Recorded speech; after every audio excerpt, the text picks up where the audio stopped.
Hallo liebe werdende Mama, schön, dass du mein Video anschaust. In diesem Video möchte ich dir gerne ein paar Sätze vorstellen, mit denen sehr viele frisch gebackene Mamas sich bereits sehr kurz nach der Geburt konfrontiert sehen. Darüber möchte ich dir gerne ein wenig ausführlicher erzählen und dich ermutigen, dich davon nicht verunsichern zu lassen. So bist du schon mal darauf vorbereitet und kannst dir überlegen, was du antworten möchtest oder wie du reagierst und damit umgehst.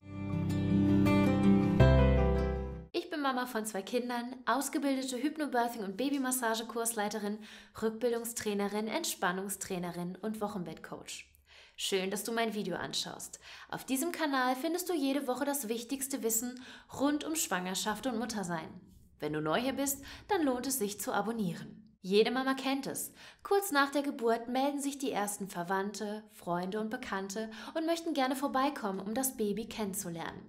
Besuch an sich ist in den ersten Tagen nach der Geburt ja schon sehr anstrengend für Mama und Baby, die in erster Linie entspannen und in der neuen Situation ankommen sollten. Oftmals ist es aber zudem so, dass die junge Mama durch Bemerkungen oder Tipps, die vom Besuch meistens gar nicht böse gemeint sind, verunsichert werden. In diesem Video möchte ich dir gerne einige davon vorstellen und dir eventuell aufkommende Unsicherheiten nehmen. Sollen wir loslegen? Okay. Nummer 1. Schläft dein Baby schon durch? Die Schlaffrage ist wahrscheinlich die meistgestellte Frage nach der Geburt. In unserer westlichen Kultur hat es sich leider so eingebürgert, dass es als großes Glück gilt, wenn das Baby so bald wie möglich nach der Geburt durchschläft. Wobei Durchschlafen hier genau genommen bedeutet, dass das Baby 6 Stunden am Stück schläft. Es könnte also theoretisch auch von 21 Uhr bis 3 Uhr morgens schlafen und hat somit durchgeschlafen. Aber um 3 Uhr morgens sind wir in der Regel definitiv nicht ausgeschlafen. Außerdem kommt hinzu, dass jedes Baby den Tag-Nacht-Rhythmus erst einmal lernen muss. Im Bauch konnte es wach sein und schlafen, wann es wollte. Nach der Geburt kann es daher ein wenig dauern, bis es nachts genauso gut schläft wie tagsüber. Und zu guter Letzt kommt die Tatsache hinzu, dass der Magen des Babys die ersten Monate noch recht klein ist und nicht so viel auf einmal getrunken werden kann, dass es für eine ganze Nacht von 9 Stunden oder sogar mehr reicht. Hier sollte man sich also auf keinen Fall verunsichern lassen oder das eigene Baby am Ende noch mit anderen Babys vergleichen. Jedes Baby hat hier sein eigenes Tempo. Nummer 2. Willst du dein Baby etwa den ganzen Tag tragen? Das Baby im Tuch oder in einer Trage zu tragen ist eine sehr praktische Sache und für immer mehr Eltern sogar ein kompletter Kinderwagenersatz. Aber auch hier gibt es höchstwahrscheinlich Bekannte oder Verwandte, die diesen Trend kritisch beäugen. Vielleicht, weil sie selber nie getragen haben.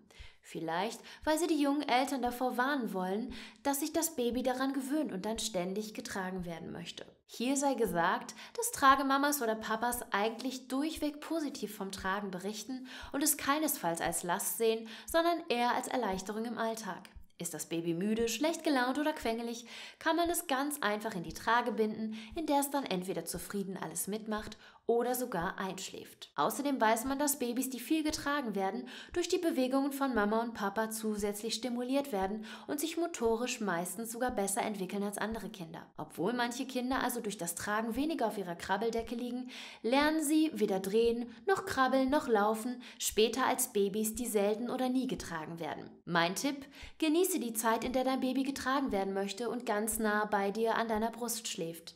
Sie geht viel schneller vorbei, als einem lieb ist. Nummer 3. Klappt es denn mit dem Stillen? Generell ist diese Frage weder wertend noch negativ.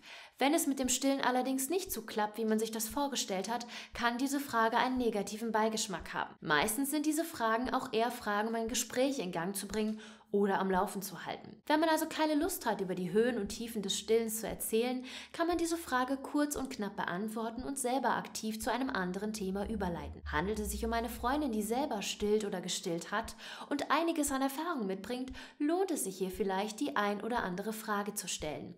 So kann man Erfahrungen austauschen und sich ein wenig Mut machen lassen, sollte es selber noch nicht so gut klappen wie gewünscht.